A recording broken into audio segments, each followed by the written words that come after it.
নমস্কার বন্ধুরা, আমাদের ইউটিউব চ্যানেলে আপনাদের সুস্বাগতম। আমার পিছনে ব্যাকগ্রাউন্ড দেখে বুঝতে পারছেন আমি এখন গ্রামেতে এসে গেছি। গ্রামেতে এখানে দেখতে পাওয়া যাচ্ছে পিছনে ধানের গোলা। চলুন গ্রামের কেমন পরিবেশ হয়, গ্রামের রাস্তাঘাট, চাষবাস, মানুষজন সমস্ত কিছু আপনাদেরকে এই ভিডিওতে দেখাবো। চ্যানেলটিতে নতুন হলে চ্যানেলটিকে সাবস্ক্রাইব করে আমাদের পাশে থাকুন। ভিডিওটি সম্পূর্ণ দেখুন, অবশ্যই একটি লাইক করে দিন। দেখতে থাকুন, সঙ্গে থাকুন।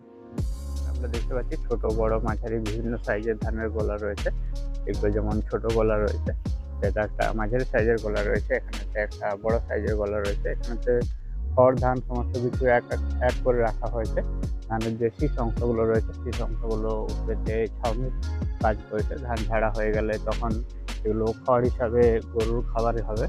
এখানেতে দেখতে পাচ্ছি ধানের গোড়া সমেত একটা গাছকে এখানে নিয়ে আসা হয়েছে। এটা লক্ষ্মী পুজোর সময় ব্যবহার করা হয়। ক্ষেত থেকে ধান তোলার সময় লাস্টে ধানটা তোলা হয়, তাতে এরকম মাটি সমেত নিয়ে আসা হয়, যেটি লক্ষ্মী পুজোর সময় ব্যবহার করা হয়। এই ধানের শীষে যে ধানগুলো থাকে সেগুলো সমস্ত লক্ষ্মীর হাঁড়িতে জমা পড়ে। গ্রামেতে প্রত্যেক ঘরের আশেপাশে প্রচুর পরিমাণে গাছপালা থাকে, ফুল ফল শাকসবজি সমস্ত কিছুই। এখানেতে আমরা দেখতে পাচ্ছি দুটো পেঁপে গাছ রয়েছে, তাতে পাশে বেশ কিছু সজনে গাছ রয়েছে। এভাবে অনেক সমস্ত গাছপত্র রয়েছে। আমরা দেখতে পাচ্ছি একসাথে কুঁদরি এবং ঝিঙে একসাথে রয়েছে। এগুলো কুঁদরি রয়েছে, এখানে একটা লতা ঝিঙা যেটা হয় সেটার একটা ছোট্ট চারা রয়েছে। এখানে তো আমরা দেখতে পাচ্ছি পাশাপাশি রয়েছে এটা কুমড়োর ফুল, আর এটা একটা কুড়ি রয়েছে, ফুলটা ফুটে উঠছে। তার পাশে রয়েছে গাঁদা ফুলের গাছ। এখানে পরপর অনেকগুলো পেঁপে গাছ রয়েছে। এখানেতে লম্বা যে পান ফুল হয় সেই পান ফুলেরও গাছ রয়েছে একটা। আপনাদেরকে পেঁপে গাছগুলো একটু দেখিয়ে দিচ্ছি। ভর্তি ভর্তি পেঁপে ধরে আছে, ছোট ছোট গাছে প্রচুর পরিমাণে পেঁপে ধরে আছে। এগুলো সমস্ত পেঁপে গাছ রয়েছে। গ্রামও এখন আগের থেকে অনেক উন্নত হয়ে গেছে। এখানেতে দেখতে পাচ্ছি বড় বড় ধানের গোলা রয়েছে, পাশে একখানা বাইক দাঁড় করানো রয়েছে, এ পাশেও একখানা গোলা রয়েছে। প্রত্যেক বাড়ির সাথে একখানা করে খামার থাকে, খামারের মধ্যে এভাবে ধানের গোলা থাকে। আগেতে গ্রামেতে গরুর গাড়ি ব্যবহার হতো, এখন আর গরুর গাড়ি ব্যবহার হয় না সচরাচর। এখন সমস্ত ট্রাক্টর দিয়েই সমস্ত জিনিসপত্র নিয়ে আসা হয়। আর এখানেতে আমরা দেখতে পাচ্ছি ধান ঝাড়ার জন্য একখানা মেশিন রয়েছে। পাশেই দেখতে পাচ্ছি গোটাগত মুরগি এবং মুরগির ছানা রয়েছে। একটা ছোট্ট পুকুর রয়েছে, এখানেতে বেল গাছ রয়েছে। গ্রামের পরিবেশ এরকমই হয়। ট্রাক্টর কখনো জিনিসপত্র নিয়ে আসার জন্য ব্যবহার করা হয়, কখনো আবার জমিতে চাষ দেওয়ার জন্য ইউজ করা হয়। মাটি আলগা করার জন্য এভাবে লাঙলের ফলাগুলো ট্রাক্টরের সাথে জুড়ে নেওয়া হয়, তারপরে মাটিতে চাষ দেওয়া হয়। এখানেতে একখানা বড় সড়ো পুকুর রয়েছে, দেখতে পাচ্ছি বেশ বড় সড়ো পুকুর রয়েছে। পরপর অনেকগুলো একটা পুকুর রয়েছে। এটা উপর দিকের পুকুর রয়েছে, পিছনেরটা নিচ দিকের পুকুর রয়েছে, নিচ দিকের পুকুরটা আরো বড় সড়ো রয়েছে। গ্রামেতে বাড়ির পাশাপাশি এরকম ছোট ছোট সবজির চাষও হয়। এখানে তো দেখতে পাচ্ছি কুমড়ো এবং বেগুনের চাষ হয়েছে বাড়ির পাশেই। এরকম ঘরের জন্য প্রয়োজনীয় সবজির চাষ বাড়ির পাশেতেই করে নেওয়া হয়। গ্রামে ঘরের সাথে গোয়াল ঘরও থাকে, গোয়াল ঘরেতে এভাবে গবাদি পশুদের রাখা থাকে, যার থেকে দুধ পাওয়া যায়। দুধ থেকে দই ঘি সমস্ত রকম এখানেতেই তৈরি হয়। সেই জন্য চাষবাসের সাথে গরু বাছুরও পালন করা হয়। এখানেতে দেখতে পাচ্ছি একটা ছানি কাটার জন্য মেশিন রয়েছে, এটা দিয়ে ঘুরিয়ে ঘুরিয়ে খড়কে কাটা হয়। খড় কেটে ওপাশে রাখা রয়েছে এভাবে। গ্রামে ঘরের পাশাপাশি ছোট ছোট মন্দিরও থাকে। এখানে দেখতে পাচ্ছি একটা ছোট্ট রাধাকৃষ্ণের মন্দির রয়েছে, মন্দিরের চূড়াটা এখানে দেখা যাচ্ছে। মন্দিরটি সেভাবে সংস্কার করা না হলেও নিয়মিত পুজো অর্চনা করা হয়। পাশে একটা শিউলি ফুলের গাছও রয়েছে। প্রত্যেক গ্রামের বাড়ির উঠানেতে এরকম সুন্দর সুন্দর ফুলের গাছও দেখতে পাওয়া যাচ্ছে। দেখতে পাচ্ছি সুন্দর সুন্দর ফুল এসছে। এখানে বেশ কিছু চন্দ্রমল্লিকা গাছ রয়েছে, চন্দ্রমল্লিকা গাছে এটাতে কুড়ি এসছে। এখানেতে অল্প ফুল ফুটেছে। এখানেতে দেখতে পাচ্ছি রঙিন রঙিন সুন্দর ফুল ফুটেছে। রয়েছে পাতাবাহারি গাছও, এখানে দেখতে পাচ্ছি একটা সুন্দর সাদা ফুলও রয়েছে। পাশেই রয়েছে একখানা বড় সড়ো গোলাপের গাছ, গোলাপের গাছে চাপা গোলাপ রয়েছে। গোলাপের গাছে সুন্দর সুন্দর দেখতে চারখানা ফুল ফুটে রয়েছে। পিছনেতে একখানা গাঁদা গাছ রয়েছে এবং শিম গাছ রয়েছে। শিমটি সবজি হিসাবে ব্যবহার করা হয়। পাশে পুঁইয়ের মাচাও রয়েছে, পুঁই শাক। হাঁটতে হাঁটতে অলিগলি দিয়ে আস্তে আস্তে গ্রামের যে ঢালাই রাস্তা রয়েছে সেই ঢালাই রাস্তায় পৌঁছে গেলাম। এখানেতে দেখতে পাচ্ছি এক জায়গাতে ধান রাখা রয়েছে ঢাকা দিয়ে, সেখানেতে অনেকগুলো মুরগি এবং মুরগির যে ছানা রয়েছে তারা ধানগুলোকে খুঁটে খুঁটে খাচ্ছে। ধান ঝাড়ার পর লাস্টে যে ধানগুলো থাকে সেই ধানগুলো এভাবে রেখে দেওয়া হয়, রেখে দিয়ে রাখা হয়। এগুলোকে তারা প্রকৃতির থেকে খাবার হিসাবে সংগ্রহ করে এভাবে খাচ্ছে। এটা একটি সত্যি বিরল দৃশ্য। দেখে কেমন লাগছে অবশ্যই কমেন্ট করে জানান। দেখতে পাচ্ছি একটা মুরগির মা রয়েছে, সাথে 6টা ছানা রয়েছে, তারা এখান থেকে ধানগুলো বেছে বেছে খাচ্ছে। ওপার সাথে অনেকগুলো মুরগি আলাদা জায়গায় রয়েছে, অনেকগুলো বড় বড় মুরগিও রয়েছে। দেখতে পাচ্ছি মুরগিগুলো, এগুলো লড়াইয়ের মুরগি রয়েছে। সামনে যে মুরগিটা রয়েছে আর দূরের যে মুরগিগুলো রয়েছে সেগুলো এমনি ঘরে খাওয়ার জন্য বা ডিম দেওয়ার জন্য যে মুরগিগুলো হয় সেগুলো রয়েছে। লড়াইয়ের মুরগিগুলোর দাম অপেক্ষাকৃত বেশি পড়ে। এখানে তো আরেকটা বড় মুরগি রয়েছে যেগুলো বাচ্চা নিয়ে সাথে ঘুরছে। এখানে দেখতে পাচ্ছি খড়কুটোর থেকে এরা খাবারগুলোকে বেছে বেছে খাচ্ছে। আমি সামনের দিকে যাওয়ার জন্য ওরা আস্তে আস্তে সরে গেল। যে গ্রামেতে রয়েছে সেই গ্রামের যে প্রাইমারি স্কুল রয়েছে সেই প্রাইমারি স্কুল এখানে রয়েছে। এখানে আমরা দেখতে পাচ্ছি শ্রী মধুসূদন বিপদ তারণ বলে একটি গ্রামের আটচালা রয়েছে। এখানে এই গ্রামের হরিনাম সংকীর্তন হয়। স্কুল সংলগ্ন আটচালাটা রয়েছে। এখানে স্কুলেতে মিড ডে মিলেরও ব্যবস্থা রয়েছে। মিড ডে মিল খাওয়ার জন্য দেখতে পাচ্ছি স্কুলের বাচ্চারা সব এভাবে থালা নিয়ে এখানেতে দাঁড়িয়ে রয়েছে লাইন দিয়ে। খাবার তৈরি হলে এখান থেকে মিড ডে মিল নিয়ে তারা খেতে পাবে। গ্রামের নাম রয়েছে হাঁসপুর, পোস্ট রয়েছে শালবনী, থানা বলরামপুর, চক্র বলরামপুর উত্তর, ডিস্ট্রিক্ট রয়েছে পুরুলিয়া। পুরুলিয়া ডিস্ট্রিক্টেতে প্রাইমারি স্কুলের বাচ্চারা এভাবে লাইন দিয়ে দাঁড়িয়ে রয়েছে। খাবার খাওয়ার আগে তাদেরকে প্লেটেতে জল দিয়ে দেওয়া হচ্ছে, সবাই জল দিয়ে ধুয়ে নিচ্ছে। তারপর এখানে যে মিড ডে মিল থাকবে সেই মিড ডে মিল পাওয়া যাবে। কোন দিন কি খাবার পাওয়া যায় সে সমস্ত এখানেতে মেনু রয়েছে। সবাই লাইন দিয়ে দাঁড়িয়ে রয়েছে। এখানেতে নর্মালি খিচুড়ির ব্যবস্থা থাকে, দেখা যাক আজকে কি পাওয়া যায়। কেমন আছো তুমি? ভালো ভালো আছি। তারপর তোমার কি নাম রয়েছে? আমার কুশ। লক্ষণ। তোমার নাম? লক্ষণ। লক্ষণ। বাহ, দুজনকে তো বেশ ঠাকুরের নাম রয়েছে, একজন কুশ আর একজন লক্ষণ। আর তোমার পুরো নাম কি? কুশ কি টাইটেল কি আছে নামের পদবী? মাহাতো। লক্ষণ মাহাতো। আর তো কুশ মাহাতো। আর তোমার নাম? লাই। রায়। আর লক্ষণ রায়। বাহ, তুমি কোন ক্লাসে পড়ো? ক্লাস 4-এ পড়ো। বাহ, এরপরে তো তাহলে বড় স্কুল যেতে হবে প্রাইমারি স্কুল থেকে। তোমাদের এখানে বড় স্কুল কোথায় আছে সামনাসামনি? হ্যাঁ, দলুডি মোড়ে আছে। আর তুমি কোন ক্লাসে পড়ো? তুমিও ক্লাস 4-এ পড়ো? দেখে তো মনে হচ্ছে না যে ক্লাস 4-এ পড়ো। অনেক পড়াশোনা করছো, তার মানে ক্লাস 4-এ উঠে গেছো। তারপর তোমাদের বন্ধু বান্ধব কতজন রয়েছে? এরা সবাই তোমার বন্ধু? বাহ, কি নাম তোমার? দীপিকা। আর তোমার কি নাম? বলো বলো বলো, ভয়ের কিছু নেই, লজ্জার কিছু নেই। তোমার কি নাম আছে? কল্পনা। বাহ, খুব সুন্দর নাম তো। তোমার কি নাম? হ্যাঁ, বিজয় সহিস। বাহ, সবার খুব ভালো ভালো নাম আছে। মিড ডে মিল দেওয়া হবে এখানে, সেই জন্য সবাই অপেক্ষা করছে। খাবার দেওয়া হবে সেই জন্য সবাই অপেক্ষা করছে এখানে। ও, আর আজকের পড়াশোনা হয়ে গেছে? আর মিড ডে মিলের পরেও কি আরো পড়াশোনা হবে না? মিল খেয়ে পরে ছুটি? আজকে ছুটি হয়ে যাবে খাওয়ার পরে? ও, এখানেতে মিড ডে মিলেতে কি কি ধরনের খাবার পাওয়া যায়?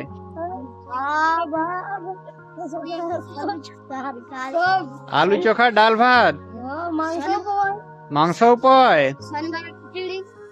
সোমবারেতে খিচুড়ি হয়। আর মঙ্গলবার?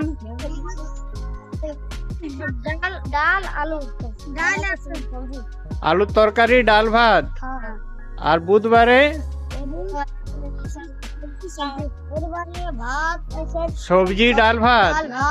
ও, এমনি ডিম, মাছ এ সমস্ত হয় নাকি? শুধু সোমবারেই পাওয়া যায়? ও, বাকি এমনি সব বাকি দিন সবজি, ডাল ভাত পাওয়া যায়। রোববারে তো স্কুল বন্ধ থাকে না, রোববারে তাহলে বাড়িতেই খেতে হয়। ও, তারপর এখানে গ্রামেতে কি কি খেলাধুলা করো তোমরা? ক্রিকেট, ফুটবল, কাবাডি এই সমস্ত? ঝগড়াঝাটি করো না তো? নাই করো ঝগড়া? না না, ঝগড়া করা চলবে না। ভালো ছিল বলে জানো না, পুরো পড়াশোনা করো। আচ্ছা, ভালো করে পড়াশোনা করতে হবে, একদম ঝগড়াঝাটি করা চলবে না। না না, গাল দিতে জানো নাকি?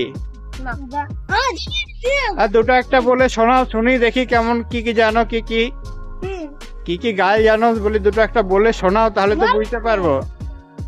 আরে দেওয়া চলবে, বলো না, আমিও তো শিখতে পারবো তোমরা বললে পরে। আর ঠিক আছে, আরে আরে লজ্জা পাচ্ছে, ঠিক আছে বলতে হবে না, ও সমস্ত গাল দেওয়া খারাপ কথা, তো না বলাই ভালো। ঠিক আছে ঠিক আছে। আর তোমরা সবাই কেমন আছো? হ্যাঁ, ভালো আছো? আর কতক্ষণ অপেক্ষা করতে হবে মিড ডে মিলের জন্য? আর 1 মিনিট লাগবে? সবাই খুব এনজয় করে খাও তো? গরম গরম খাবার পাওয়া যায়, শীতকালে গরম গরম খাবার খেতে কার না ভালো লাগে? গরম গরম খাবারের টেস্টও আলাদা হয়। এখানেই বসে খাওয়া হবে না বারান্দায় বসবে? নিচটাতেই বসে যাওয়া হবে?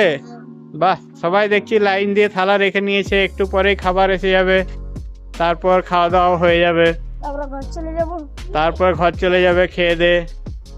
আর থালা তালা কি তোমাদের সব ব্যাগেই থাকে না এখানেতে সব জমা থাকে? ব্যাগেই থাকে, যার থালা তার ব্যাগে জমা থাকে।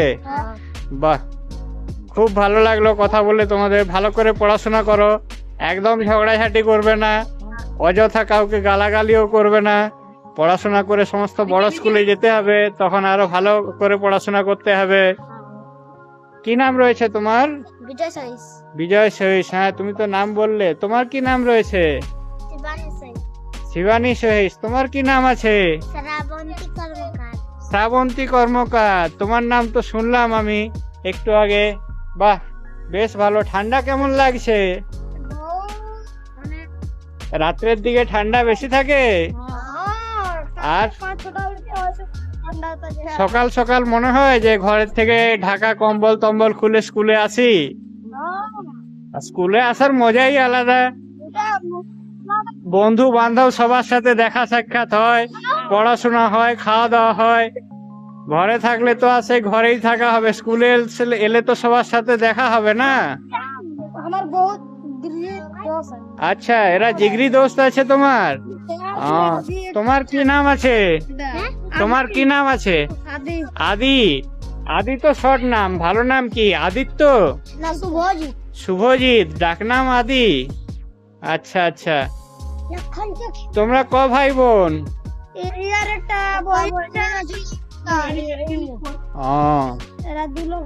আচ্ছা, একটি ভাই একটি বোন। আর তোমরা ক ভাই বোন? আমরা দুলো জড়ুয়া ওড়ে, 1 লাখ গেল ঘর আর আমি তাই। তোমরা জমজ? বা দুজন কি দেখতে একই রকম? আচ্ছা, লবকুশ নামেই বটে সেই জন্য। হ্যাঁ, অনেকেরই এরকম যারা জড়ুয়া হয় তাদের লবকুশ নাম হয়। আমার পরিচিত লোকজন রয়েছে যাদের নাম জড়ুয়া, মানে জড়ুয়া হয়েছে, নাম ওইভাবে রাখা হয়েছে লবকুশ। তুমি জানো লবকুশ কাদের নাম আছে ইতিহাসে? কাদের নাম? রামের বেটার নাম। বাহ, তুমি তো দেখছি সবই জানো। খুব ভালো লাগলো তোমার সাথে কথা বলে। চলো, খাবার এসে গেছে, ভাত এসে গেছে, যাও লাইনে বসে যাও। কথা বলে ভালো লাগলো, ভালো থেকো। তখন হাসপুর প্রাথমিক বিদ্যালয়ের যে সমস্ত ছাত্রছাত্রী রয়েছে তাদের সাথে কথা বললাম এবং জানলাম তাদের পড়াশোনা, সুস্বাস্থ্য এবং খেলাধুলা, বন্ধু বান্ধব সমস্ত কিছু। এখন তারা সবাই মিড ডে মিল খাওয়ার জন্য বসে পড়েছে লাইন দিয়ে। দেখে আমার বেশ ভালো লাগলো। আপনাদের কেমন লাগলো অবশ্যই কমেন্ট করে জানান। আপনাদের কমেন্টের অপেক্ষায় রইলাম। দেখতে পাচ্ছি পিছনেতে সবাই এভাবে দাঁড়িয়ে রয়েছে, খাবার নিয়ে তারা এখানেতে বসে খাবে। যেদিন মর্নিং স্কুল থাকে সেদিন সবাই এখানেতে খাবার নিয়ে চলে যায়। ডে স্কুল যেদিন থাকে সেদিন সবাই এখানেতে বসেই খায়। প্রত্যেক সোমবারেতে মাছ, ডিম বা মাংস যে ব্যবস্থা থাকে সেটা থাকে, বাকি দিনেতে সবজি, ডাল, ভাত এই সমস্ত দেওয়া হয়। দেখতে থাকুন, সঙ্গে থাকুন। এখান থেকে সবাইকে বাই বাই বলে বেরিয়ে যাচ্ছি। গ্রামের আনাচে কানাচে অন্যান্য জায়গাগুলো ঘুরে দেখাচ্ছি। দেখতে থাকুন, সঙ্গে থাকুন। আমি পৌঁছে গেছি গ্রামের ক্ষেতেতে। দেখতে পাচ্ছি এখানেতে আমার পিছনেতে আলু চাষ রয়েছে, আর একটা জমিতে ধান চাষ রয়েছে। পিছনে একটা বড় পুকুর রয়েছে। চলুন আলু চাষ এবং ধান চাষের গাছপালাগুলো কেমন হয় সেগুলো একবার দেখিয়ে দিই, দেখতে থাকুন, সঙ্গে থাকুন। এখানে যে গাছগুলো আমরা দেখতে পাচ্ছি এগুলো সমস্ত আলুর গাছ আছে। আলুর গাছেতে এরকম মাঝে জল যাওয়ার যে জায়গা থাকে সেটা থাকে, আর মাঝেতে উঁচু মতো অংশ করে তাতে আলু গাছগুলো লাগানো হয়। এটা একবার মাটি দেওয়া হয়েছে, তারপরে আর একবার মাটি দেওয়া হবে। আলু গাছের মাঝে দেখতে পাচ্ছি একখানা সর্ষে গাছও হয়েছে।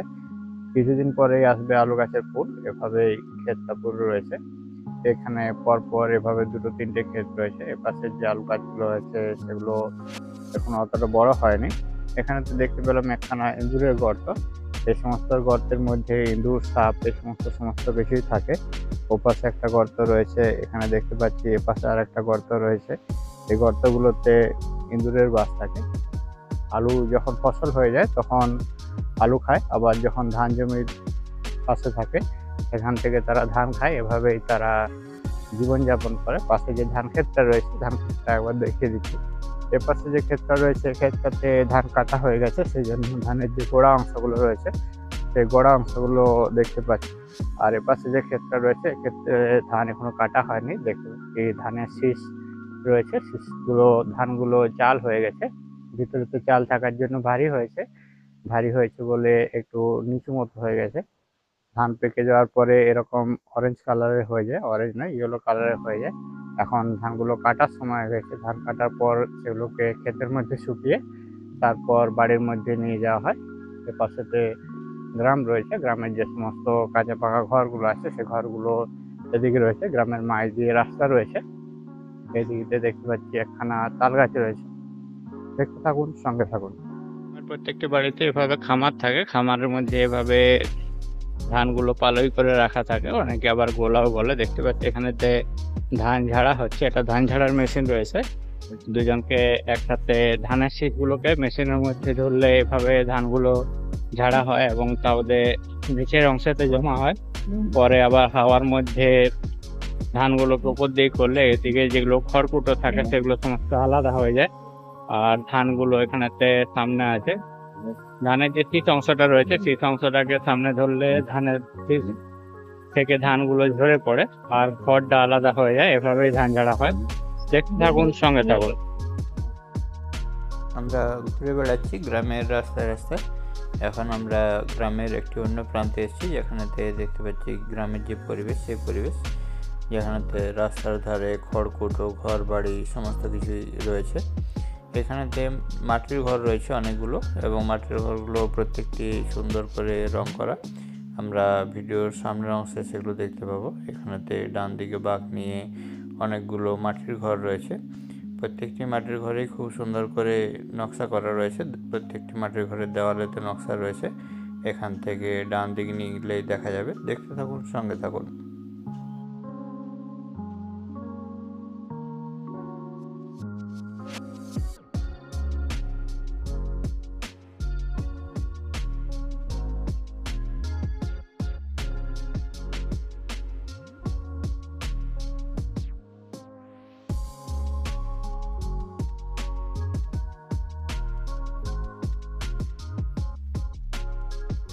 এখানটা আমরা দেখতে পাচ্ছি গ্রামে উনুন আছে, মাইক দিয়ে জাল দেওয়া হয়, দুদিকেতে দুটো বাসন বসিয়ে রান্না করা যায়। সামনে তুলসী গাছ রয়েছে। এখানেতে একটাতে দুটো উনুন আছে, একটাতে একটা উনুন আছে। মাটির ঘর এবং নকশা দেখতে দেখতে আমরা ফিরে আসছি। যে বাড়িতে গিয়েছিলাম সেই বাড়ির লোকটি ঘরের না থাকার জন্য ঘরের ভিতরটি দেখাতে পারলাম না, ওই জন্য দুঃখিত। আর বাইরের থেকে যে ঘরগুলো আমরা দেখছি এগুলো সমস্ত গ্রামের পরিবেশে গ্রামের ঘর দুয়ার এরকমই হয় সচরাচর, যেগুলো মাটির ঘর হয়। এখন গ্রামের মধ্যেও কাঁচা বাড়ি, পাকা বাড়ি সমস্ত রকম থাকে।